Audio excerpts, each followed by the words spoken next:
quando falarem para você que a esquerda é culpada de tudo, eu vou deixar aqui esse vídeo aqui para vocês, o que essa matéria aqui diz.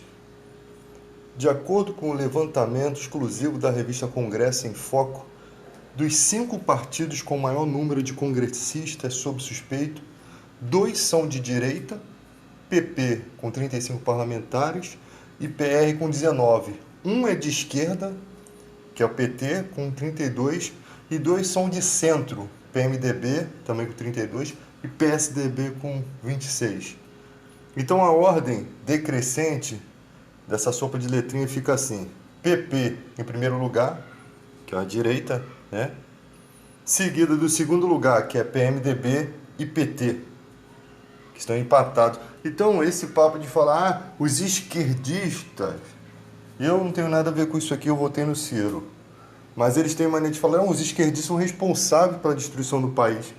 Quer dizer, a direita está em primeiro lugar aqui. Então não é bem a questão de ser esquerda ou direita. Você não tem que ser esquerda ou direita. Você tem que ser contra os corruptos. Você tem que ser contra a corrupção. Você tem que ser contra o criminoso. Nós temos um juiz aí que foi pego em uma escuta telefônica manipulando a condenação do Lula. Quer dizer, como é que esse cara, que antes era visto como herói, né, até que veio à luz, aos fatos, e mostra um juiz agindo por debaixo dos panos. Então, se você tem amor à sua pátria, se você tem respeito à integridade das coisas, você tem que enxergar isso, cara. Sabe? Não podemos ficar aqui nessa guerra entre esquerda e direita enquanto esses caras estão no poder se banqueteando aí. Por conta da nossa briga aqui. Por conta dos nossos desentendimentos aqui. Porque um fala que a culpa é de um, outro fala que a culpa é do outro. Quando a gente vai avaliar mesmo, com sinceridade, você vê que todos os dois lados são culpados. Só que uma coisa é certa. Quando você fala de partidos da esquerda e partidos da direita, você tem que entender que há pessoas ali que não se sujaram. Podem ser poucas? Pode. Mas a gente não pode incluir essas pessoas no pacote. A gente não pode dizer que eu não gosto do partido tal, mas ali tem pessoas boas. Eu, por exemplo, não gosto do PSOL. Mas ali tem o Glauber, que é um cara que eu admiro. Né? Da direita eu não sei quais as pessoas que podem ser admiradas, porque às vezes não estão em evidência. Mas também não teria problema nenhum em ver um cara da direita que bate de frente com o sistema, né?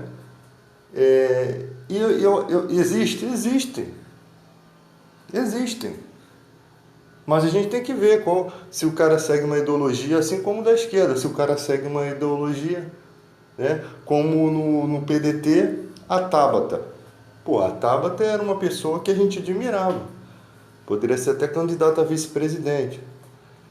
Mas quando chegou no que implica a reforma da Previdência, a gente descobriu que a Tabata não estava em conformidade com o seu partido. Ou seja, o partido segue uma linha de ética, uma linha em que é pelo povo, né? Não que a reforma da Previdência não teria que ser feita, mas existia maneiras de fazer ela de uma forma mais justa, para a população. Porque veio a reforma trabalhista, né? O trabalhador que trabalha na escala 12/36 perdeu o seu feriado. Isso nunca mais voltou. Final de ano você está trabalhando, você não recebe mais. E qual foi a justificativa? Melhorar os empregos. Quer dizer, a reforma passou, o empresário se beneficiou e a população continua desempregada. Ou seja, é nítido que nós fomos enganados. Está óbvio que nós fomos enganados. Aí não me importa se você é de esquerda ou de direita. O que importa é que nós fomos enganados mais uma vez, fomos tapeados. Né? E o que nós fizemos? Continuamos seguindo, acreditando nesses caras. Então, uma vez que o cara comete uma votação, ele tem que tirar o crédito dessa pessoa. Você não pode mais confiar. E foi o que aconteceu com a Tabata. Ela não é mais uma pessoa de confiança. O O Frota não é uma pessoa de confiança só porque ele está vindo para o lado da esquerda agora. Ele não é uma pessoa de confiança. A Joyce não é uma pessoa de confiança. É tudo ressentimentos. Contribui para a gente observar o que está acontecendo? Sim. Mas ele nunca vai ser aceito por pessoas que viram o que no momento em que precisávamos dele, eles foram do outro lado. Esses porcos são assim, eu vou lá do outro lado para ver se tem lavagem para mim. Aí chega lá e ficam comendo a lavagem. Quando a lavagem acaba, eles começam a lutar contra as pessoas que davam a lavagem, para ver se ganham mais lavagem, mas não conseguem. Então eles tentam, pelo menos, comer alguma lavagem do outro lado, com os inimigos daquela pessoa. É exatamente isso, são porcos. São porcos. Pessoa que pega o dinheiro público, o dinheiro da sua saúde, né? Ele tira a sua vida, cara. Ele tira a vida da sua família. Todo mundo está cansado de ouvir isso. O cara que vai lá e rouba o dinheiro da saúde, o cara que vai lá, rouba o dinheiro das prefeituras, tira dinheiro da educação, o cara que faz isso, às vezes com uma canetada, ele não rouba diretamente, mas ele manipula dados para que pareça que está tudo bem, que está tudo dando certo. Uma canetada, ele rouba muito mais do que o prefeito de uma cidade. Se você observar hoje, antigamente a passagem era 35 centavos no vale transporte. Hoje em dia, com R$8 você pega 2 conduções. Esse papo de bilhete único não cola, cara. Por quê? Porque no BRT não passa às vezes. Se você pegar o BRT 2 vezes, você vai pagar 2 passagens. Às vezes você pega, vai pegar outra condição, cobra de novo. A gente não tem controle. R$8 no salário que nós ganhamos hoje. Você gasta 8. Quanto é R$8 de porcentagem em relação ao salário mínimo que não aumenta? R$8, 2 ônibus que você pega, um para ir às vezes no centro comercial para pagar uma conta e voltar. Você gasta R$8. Isso é um absurdo. Isso é um absurdo. Não podia descontar nunca 2 passagens. Tinha que descontar só uma. Não podia ter tempo. Você gastou uma hoje, amanhã, quando você gastar, zerava. Para ser uma coisa justa, aí 2 passagens seriam a R$4. Cada ônibus levaria R$2. Tá de bom tamanho. Tá de bom tamanho em relação ao preço do diesel. Então, é complicado. As coisas vão aumentando. Você vai no mercado, você vê coisas, é um absurdo. Você vai comprar roupa, é um absurdo. E a gente vai ficando para trás, cara. E cada dia a gente pensa que vai melhorando, vai piorando. Né? Outro dia eu estava fazendo uma matéria sobre o iFood. Né? Não concordo com as pessoas trabalharem de sol a sol para ganhar uma miséria. Mas foi no iFood que eu consegui isso, que eu consegui aquilo. Não baseie sua vida naquilo que você está vivendo. Você tem que basear em relação ao que está acontecendo no país. Não que você não tenha que ter gratidão por ter seu emprego, não é a questão. A questão é que a cada dia a remuneração está sendo mais injusta. Você não quer morrer de trabalhar, você quer conquistar, porque o mundo está exigindo que você mude. Você vai trabalhar em qualquer empresa, cara. Às vezes em pequenos empregos o cara já está pedindo inglês intermediário. Você abre a InfoJobs, você não acha emprego, cara, que se encaixe. Aí você vai ver aquelas pessoas que não têm segundo grau, que não tem. Imagina como essas pessoas vão arrumar emprego. Existem muitas coisas que impedem uma empresa de contratar.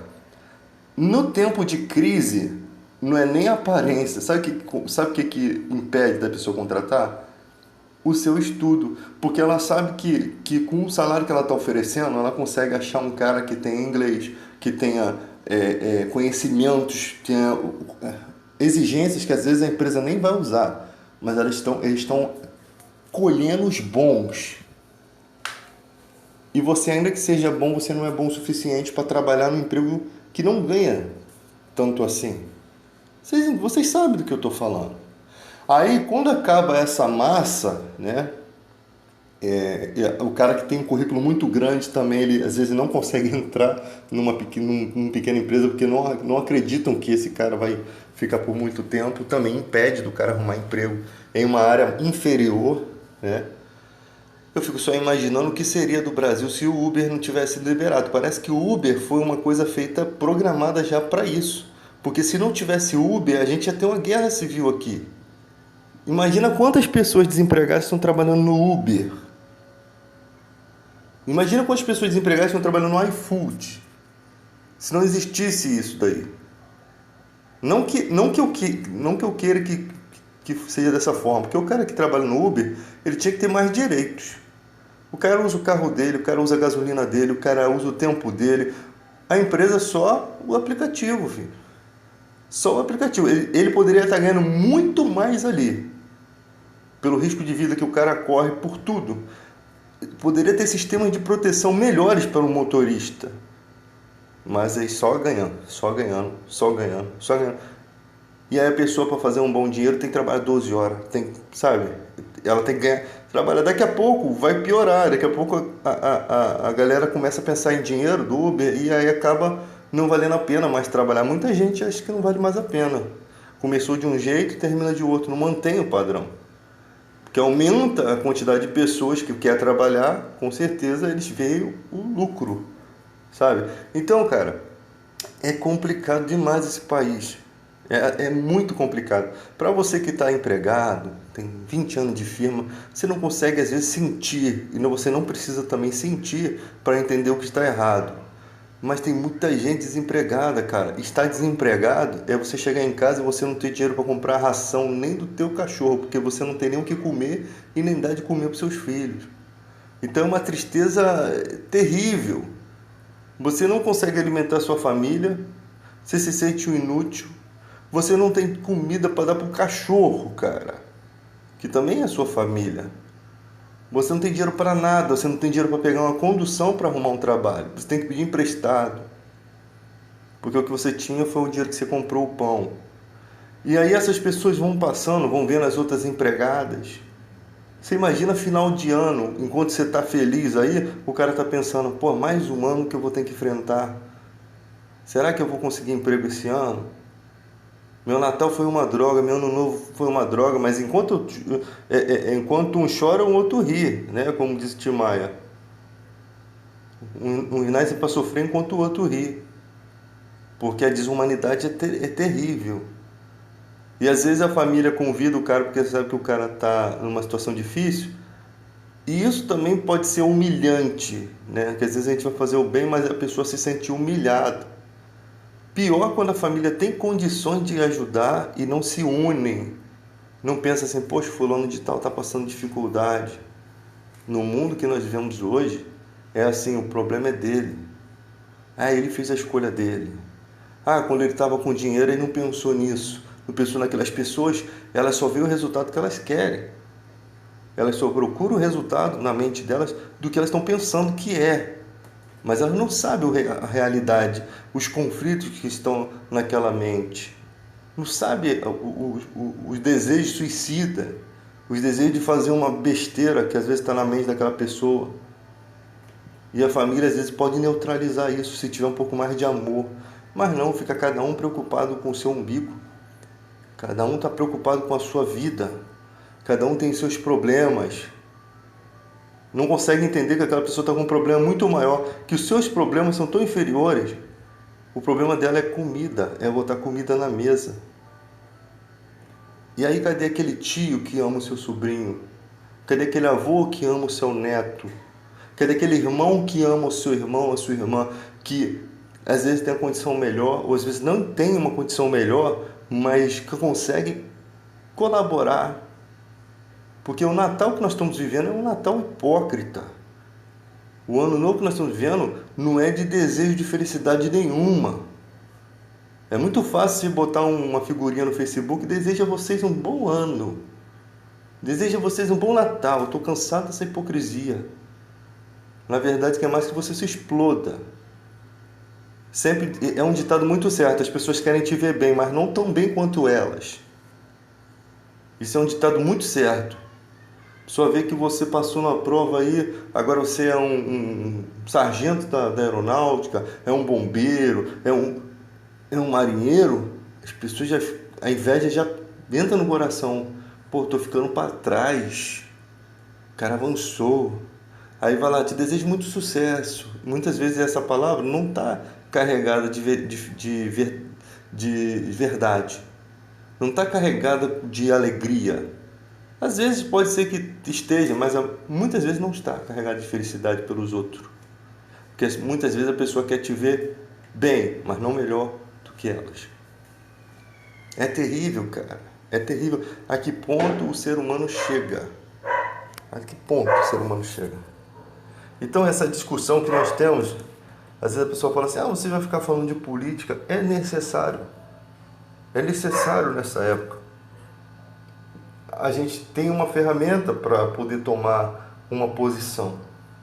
Antes nós não tínhamos uma ferramenta de comunicação mundial, uma ferramenta que você consegue ver não dentro da caixinha, porque eu falo dentro da caixinha quando você está cercado de emissoras de televisão e agora quando você sai dessa caixinha você olha para baixo e vê essas emissoras de televisão, tudo manipuladas por sistemas bancários, todas elas falando coisas que não tem nada a ver com a situação, com a realidade do país. Que a internet te tirou daquele mundinho, né?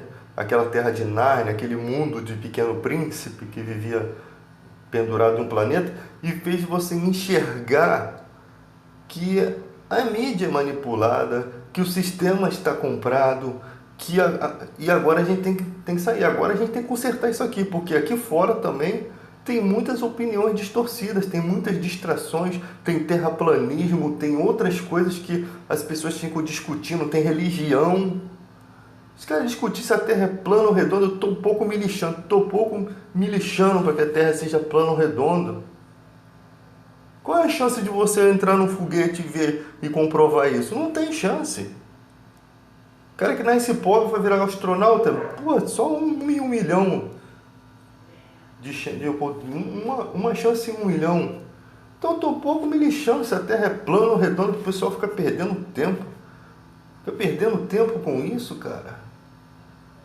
Então enquanto você está perdendo tempo com isso, o Brasil está aqui, pessoas passando fome, pessoas sofrendo, pessoas sofrendo na capital, imagina as pessoas do interior.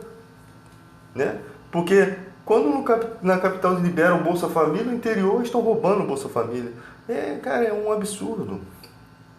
Então, que tipo de preocupação a gente tem que não se deixar alienar?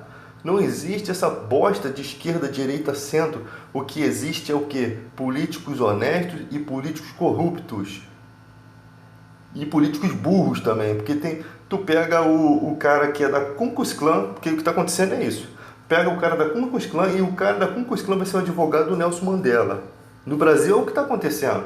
Tu pega um cara que foi acusado de se envolver com empresa de desmatamento e o cara vai ser ministro do meio ambiente. É isso que está acontecendo.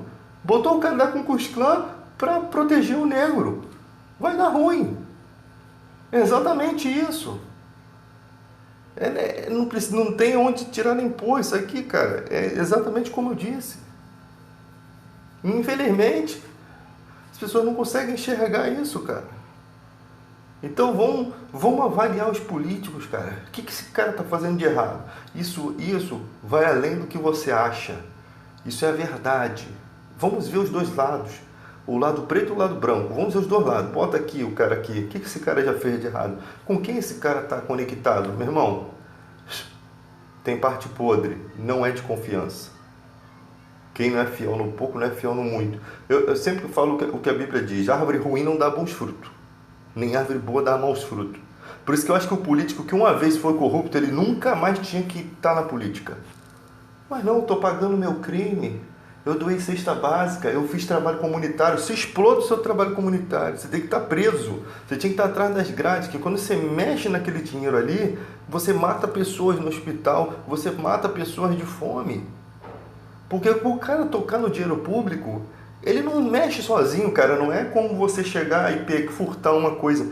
Tem muita gente junto com você naquele roubo.